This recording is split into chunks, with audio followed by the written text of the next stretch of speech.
जी, आज जो इस बार इलेक्शन में बम्पर वोटिंग हुई है, तो क्या कारण नज़र आ रहा है? आदरणीय प्रधानमंत्री नरेंद्र मोदी जी का विज़न, उनकी गारंटी और जिस प्रकार से इस समय देश पूरे विश्व में भारतवर्ष की जो चर्चा है, उसका विकास की चर्चा है, उसके रेवेन्यू जनरेट जो हो रहा है उसकी चर्चा है, तो उन सब को देखते हुए इस समय सभी लोगों का विश्वास और मत भारतीय जनता पार्टी प्रधानमंत्री नरेंद्र मोदी जी कमल के फूल पर है। कितनी सीटों की उम्मीद कर रहे हैं? जो आंकड़ा अब तक आकलन जिन्होंने भी लगाए हैं उन सबसे बहुत अधिक जाएंगे। जी, एक जो बात सुनने में आई थी, जयपुर की सभी सीटों में एक परेशानी आई थी, जो नाम कटे गए थे। तो आपके एरिया में, हवा महल क्षेत्र में इस तरह की क्या परेशानी आई थी? हाँ, लगभग ऐसा लगता है कि कम से कम 10-12 हज़ार नाम गायब कर दिए गए। गायब कर दिए गए? बिल्कुल षड्यंत्र पूर्वक।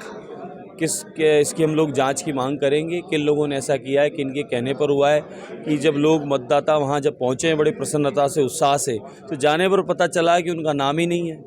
तो ये बड़ा विचारणीय विषय है। तो हम लोग इसकी हमने मांग भी की और आगे भी हम लोग इसके लिए कहेंगे। जो जहाँ जिन अधिकारियों को हमें देना है ज्ञापन, उनको निवेदन करेंगे। कांग्रेस कह रही है ऐसा नहीं है कि ओनली हिंदू वोट ही कटे हैं या हिंदुओं के ही नाम कटे, मुस्लिमों के भी नाम काफ़ी कटे हैं। हमारे सामने ऐसा कुछ आया नहीं है, और कटे हैं उनके भी तो भी गलत है। इसका मतलब षड्यंत्र है कि मतदाताओं को रोका जा रहा है। वो लोग भी हमें देना चाह रहे थे तो उनका भी काट दिया, तो जो हमें देना चाह रहे हैं उन्हीं का काटा जा रहा है। जी, एक बात और जो अंतिम बात है वो सुनाई पड़ रही है। हम लोगों ने कुछ मुस्लिम वोटर से बात करी, तो उनका कहना था कि हम ऐसे वोट देते नहीं देते, लेकिन बाल मुकुंद चारिया को टिकट मिल गया तो हम यहाँ से खदेड़ देंगे, इसलिए हम वोटिंग करने आए हैं आज अपने पक्ष। नहीं, उनका मेरे पे बड़ा विश्वास है। उन्होंने मत दिया है मुझे पूर्ण विश्वास है। उन लोगों को भी आया है, क्योंकि 3 तलाक जैसी इतनी भारी समस्या ख़त्म की है, तो माताओं का तो आशीर्वाद और है ही है कि उनके जीवन को जिस प्रकार से नर्क बना दिया जाता था और जो उनके साथ में घटना घटित होती थी, तो संपूर्ण हमारे मुस्लिम बहनों का, माताओं का हमें पूरा वो है सहयोग।